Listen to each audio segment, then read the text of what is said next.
বা ডাইরেকশন আমাদের standing কাউন্সিলকে already দেওয়া।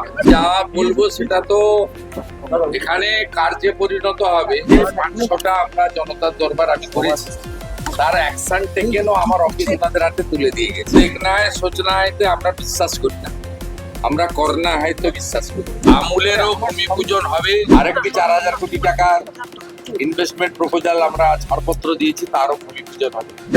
ইনভেস্টমেন্ট এবং এমপ্লয়মেন্ট দুটো কাজও একই সঙ্গে চলবে। মানে ওকে আপনাদের বলেছি, নতুন করে একটু বলার কিছু ক্যাপিটাল পানিশমেন্ট দিয়েছি। আগের সরকার বদল করে আসামিদের খালাস করার ব্যবস্থা করে,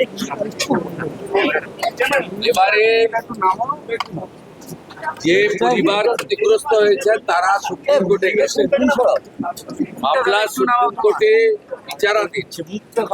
আমি তাদের বলেছি সুপ্রিম কোর্টে রাজ্য সরকারের লয়াররা এখন সহযোগিতা করবে, যাতে তারা যে আবেদন করেছে সেই আবেদনের সুবিচার সুপ্রিম কোর্ট পান।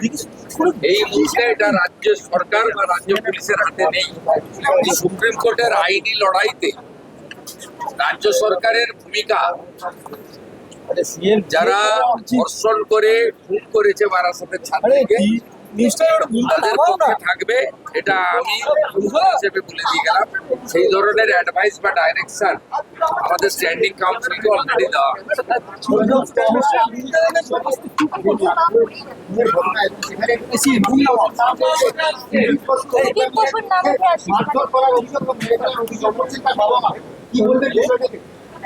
দেখুন, আমি যা বলবো সেটা তো এখানে কার্যে পরিণত হবে, অ্যাকশনে পরিণত হবে।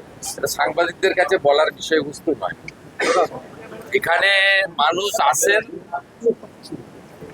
তারা অনেক প্রত্যাশা নিয়ে আসেন। আমি আপনাদেরকে শুধু বলতে পারি, আজকে আমি রাজ্য বিজেপির যারা জিএস, যারা সেক্রেটারি ছিলেন, তাদের কাছে এর আগে যে 500টা আমরা জনতার দরবার আমি করেছি, তার অ্যাকশন টেকেনও আমার অফিস ওনাদের হাতে তুলে দিয়ে গেছে।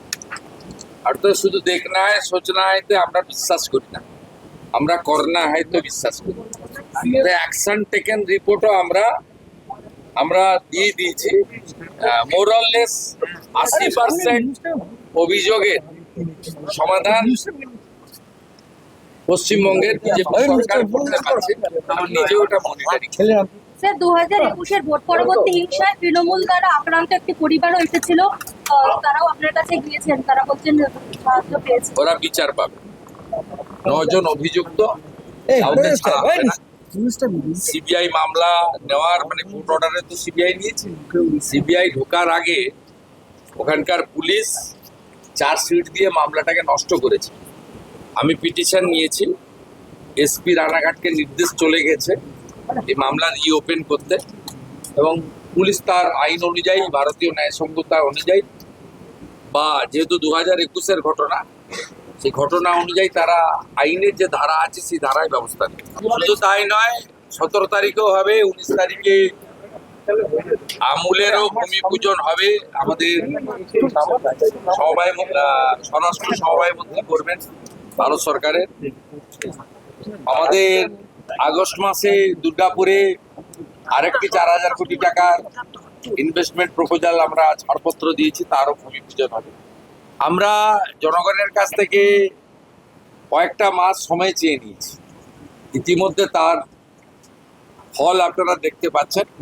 এখানে অন্য অনেক ডেভেলপমেন্টের সাথে সাথে ইনভেস্টমেন্ট এবং এমপ্লয়মেন্ট দুটো কাজও একই সঙ্গে চলবে। বাংলা হান্টের আরও খবর দেখতে নজর রাখুন। বাংলা খবর মানেই বাংলা হান্ট।